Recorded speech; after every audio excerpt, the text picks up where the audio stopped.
Hello guys, કેમ છો બધા? મજામાં જશો. જો વહેલા 5 વાગે ઉઠીને અમે બધા તો જવા માંડ્યા 4 વ્હીલમાં બેસી, અને લાડીને અમે બધા જવા માંડ્યા. નણંદને જોવા આરે લાડી લઈને આપણે છે ને અત્યારે તૈયાર કરવાની છે. અને આ જો જમાઈ અકલવા માંડ્યા 4 વ્હીલ.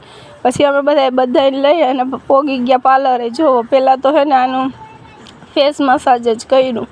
પછી મેં કીધું મેકઅપ કરવાનું સ્ટાર્ટ કરું. પછી આ જો અહીંયા બધા બેઠા છે. મેં કીધું પહેલાં છે ને દુલ્હનનું ફેસ મસાજ કરી અને પછી છે ને આપણે સ્ટાર્ટ કરીએ. પછી કરવા માંડ્યું મેકઅપ.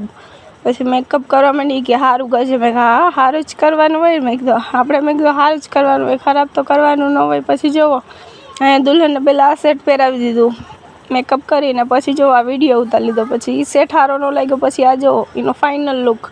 પછી આ એનું ફાઇનલ લુક. પછી આ બધા એને આ કરવાનું હતું સ્ટ્રેટ વાળ, એટલે પછી આપણે કરી નાખ્યા સ્ટ્રેટ વાળ.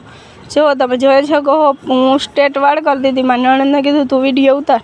મેં કીધું આપણે બ્લોગ બનાવવાનું હોય ને એટલે વિડીયો તો ઉતારવો જ પડે. ભાઈ જો દુલ્હન તૈયાર થઈ ગઈ, કમ્પ્લીટ થઈ ગઈ. પછી આ મારી જેઠાણીની છોકરી પણ કમ્પ્લીટ થઈ ગઈ. પછી આવી ગઈ આમાં નણંદ. પછી એના પણ છે ને સ્ટ્રેટ વાળ કરવા માંડ્યા. આપણે બધાના સ્ટ્રેટ વાળ કરી અને પછી મારો વારો આવ્યો. પછી જો હું મારી હાથે કરવા માંડી સ્ટ્રેટ વાળ, કેમ કે સ્ટ્રેટ વાળ તો કરવા પડે. આ જુઓ પછી આવી રીતના કરીને પછી મળીએ પાછા.